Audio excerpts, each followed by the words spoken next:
Anyway, we're here at the clinic because Zuri's not feeling well. So,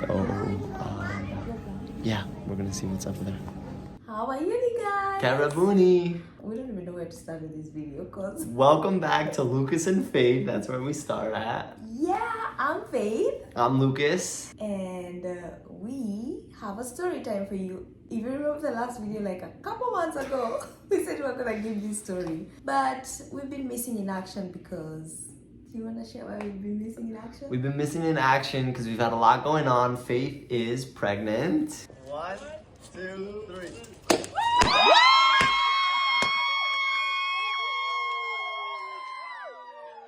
As you can see, can you see? Faith is pregnant, so we have another little baby here. Yeah. And we've moved in the process in the time since we've moved to a new place. Mm-hmm. And so it's just been a lot of transitions. It's been a really tough pregnancy on Faith, but we want to continue. We want to give you the story that we've been waiting to share with you, that you've been waiting to hear. So when we were in Kenya in May to June, I got sick.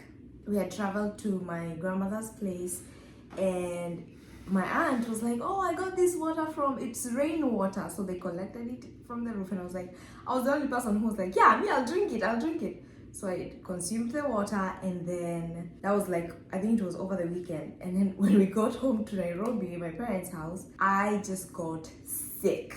I had diarrhea, I was throwing up. It was just like, I just felt so sick. I actually, truth be told, I thought I was pregnant.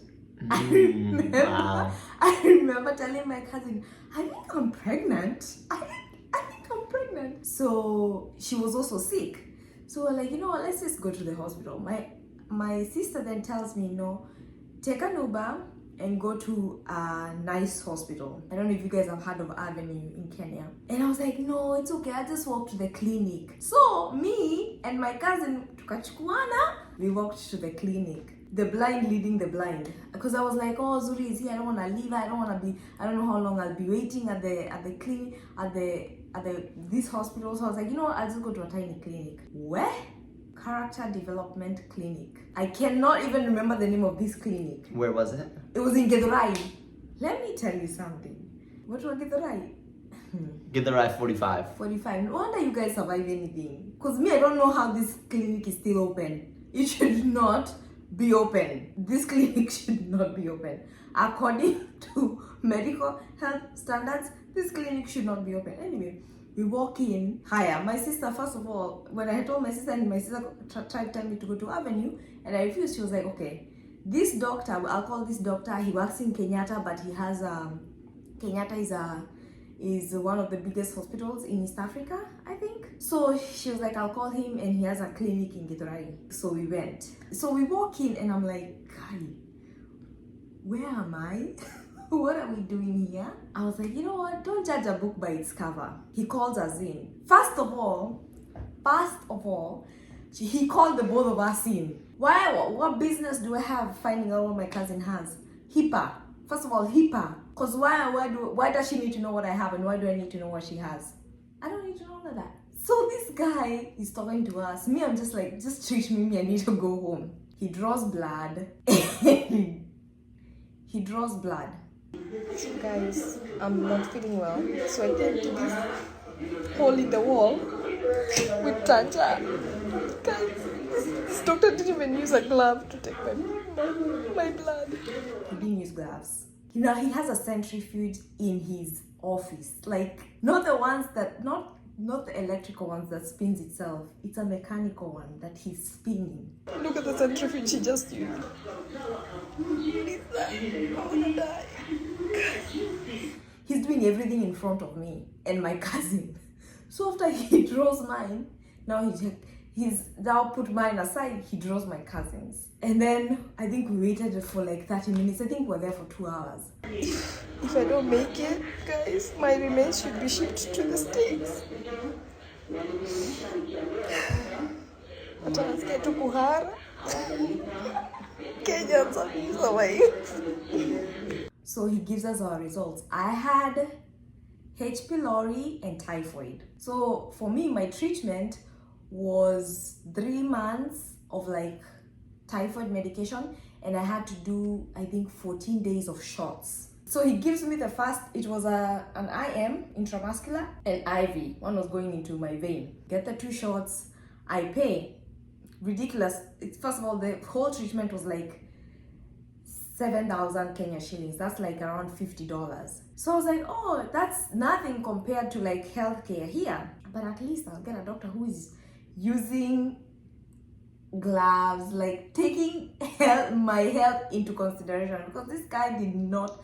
And then he just looked like he was in a like daze. He just looked, I don't know how to describe it. So we go home and I'm complaining to my sister and my dad. And my sister's like, I told you to go to a better hospital and you refused. So don't complain to me about this doctor.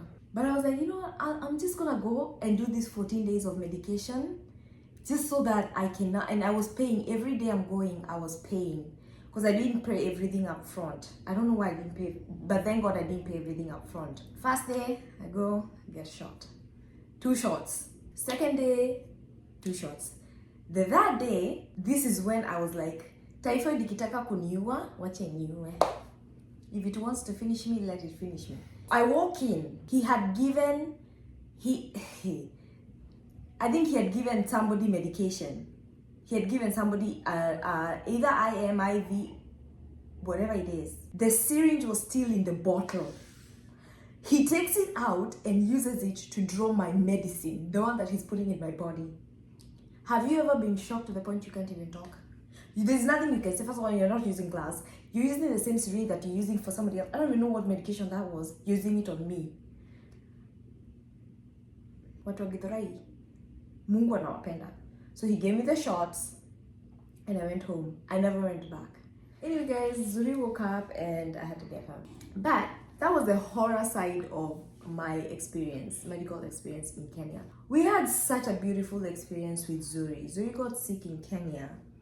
And it was so, first of all, it was so sad to see Zuri sick. She, for a whole entire day, she was not herself. Like, she would not drink like she normally does, eat food like she normally does. It was actually really difficult as parents to see her like that. Yeah, it was so hard. Were you sick in Kenya?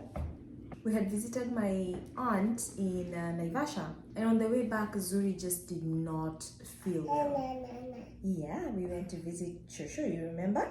She did not feel well, so like she was just, her fever was so high, she would not eat, and because I had stopped taking medication, I was scared that she had gotten what I had, H. pylori, because I was still breastfeeding her. I didn't know if it would like transfer to her through my breast milk. We had a driver, we had a car full of people, and I just remember just telling the driver, just take me to Gertrude Children's Hospital. So she took us to Gertrude. Yeah, mommy, you remember? Or were you too sick? So we get to Gertrude, beautiful hospital. And first of all, the atmosphere, like, it's just a beautiful hospital. We get in, we register her. I'm panicking because I'm like, I don't know if she's gonna be hospitalized. I don't know, like, we don't have insurance, so I don't know how much the bill is gonna be. So I was really worried because I was like, I don't know, like, I don't put money aside when I'm traveling, like, oh, these are for hospital bills because we're gonna get sick. So we see the nurse, she weighs her, we tell her the problem. So when we go to pay, I'm like, is this the bill? Because the bill was not even like half of what mine was. Mine was like 7,000. Hers was not even 3,500. Hers was very, and this is one of the top hospitals in Kenya, Gertrude. We go in and then we are sent to a room where the doctor is waiting for us. If you know anything about Kenya, hospitals in America, doctors don't wait for you. Until you find a doctor waiting for you in the room. Hey, my friend. Unless you're the president of the United States of America, which we're not. But the doctor was waiting for us. Examined Zuri, asked all the questions he needed to ask, checked her out, and he was like, oh, she has an infection of her tonsils, prescribed medication, antibiotics, and then we were free to go. All that for less than $30. Imagine, if it was here, I would have removed one of my kidneys and I would have waited in the waiting room, in the ER for like such a long time. And he was like, she'll be fine. If she's not fine by day 3, just come back. Zuri, after that, giving her medicine. She was fine. And I was just like, wow, it's the same country, but different experiences. And I was just like, dang. So I had to share the negatives and the positive. Yeah. So don't be scared. Me, I'm kichwangumu because I refuse to go to a better hospital, right? Yeah, mommy's kichwangumu. Me, I'm kichwangumu, so I refuse to go to it, and I ended up paying more. That was our health. What do we call it? Our experience. Yeah. In Kenyan hospitals and clinics. But yeah, guys, that was our experience. That was the story. Don't be scared to go to hospitals in Kenya. Don't go to a clinic you don't know. That's our story. That's the story we've been wanting to share, but because of all the life changes that have been happening, we weren't able to. But yeah, now we got to share. Zuri, can you say hi? Say hi. This is our Zuri. Yes. Almost 2. No, not quite. One and a half. A little over 1.5. Don't say she's almost 2. She's grown up too quickly as it is already. Are you almost 2? No. No, see? Thank you guys so much for watching. Thank you for hearing the story. Leave us a comment, guys, about which video you'd like to see next. Seriously, we don't know exactly what content we want to put out there, but if you guys can give us some kind of input, some opinions, what you'd like to see, let us know in the comments and we could do that, okay? So, look forward to seeing you guys again soon. Thank you so much. Bye.